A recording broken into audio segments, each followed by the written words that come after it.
Dirty high point. No, really, it's just a really dirty high point, and I need to wash my hands after shooting it. No, really, my hands got super dirty. Good.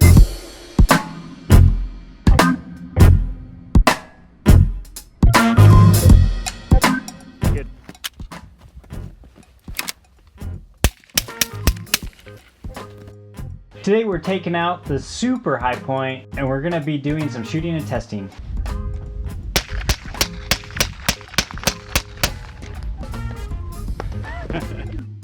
Ammo that we're going to be using today, I got two different kinds. These first ones are the super heavy subs. They're the 160 grain cast. These other ones are my supersonic 124 grain Lee loads.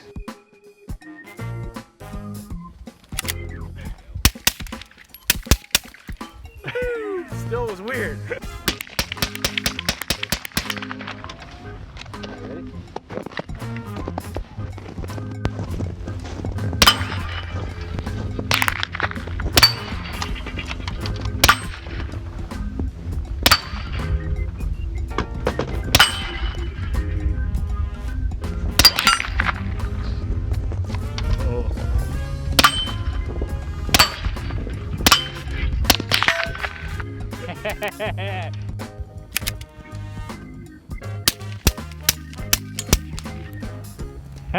Dude, that's so fun.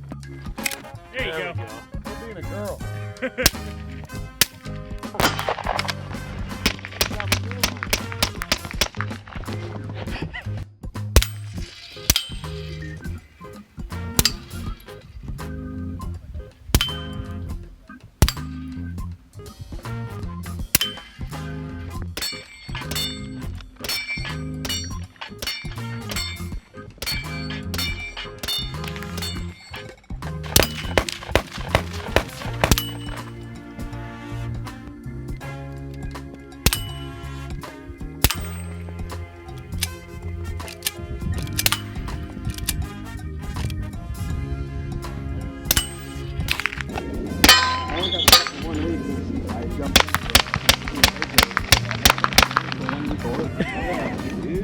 So a while back I did a video shooting the Hi-Point C9 9mm handgun, which was my first firearm I ever owned.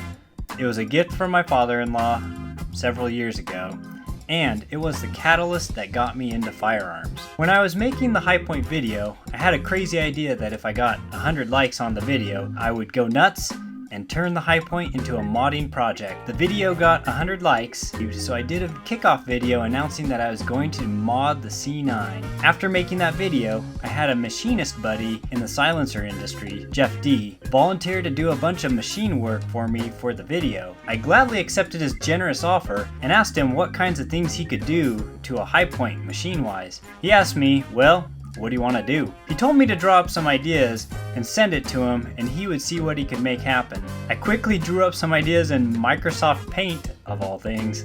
Thanks, Jeff, for accepting my crudely made design ideas, and he told me that he could actually do them. So I took the C9 apart and shipped off the slide and barrel to Jeff to work on. For the first mod, I knew I wanted the barrel to be threaded for a suppressor. I wanted to shoot my Hi-Point suppressed. And yes, we did the barrel threading long before Hi-Point announced their new threaded barrel model at SHOT Show of this year. Jeff did an amazing job on the barrel threading and commented on how hard the Hi-Point barrel steel actually was. The barrel is probably the strongest part of the Hi-Point C9. Next, Jeff decided to polish up the feed ramp of the barrel to give it a nice sparkly finish and aid in perfect, reliable feeding.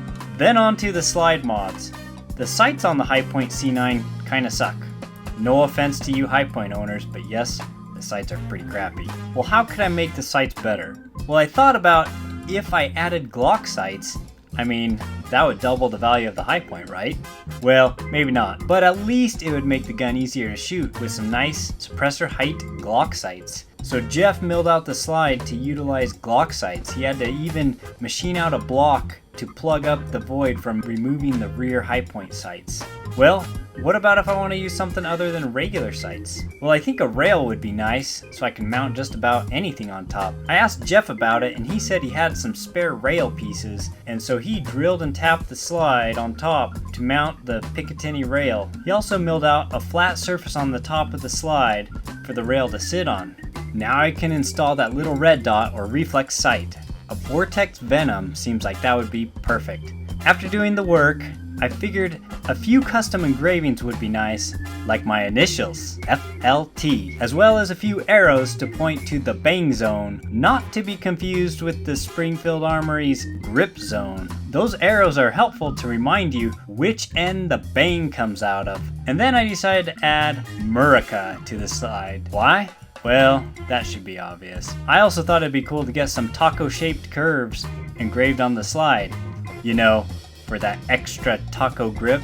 After Jeff was done with the slide, he mailed it back to me, and I thought I needed to get some color added to it. What colors would be good for a fully modified high point?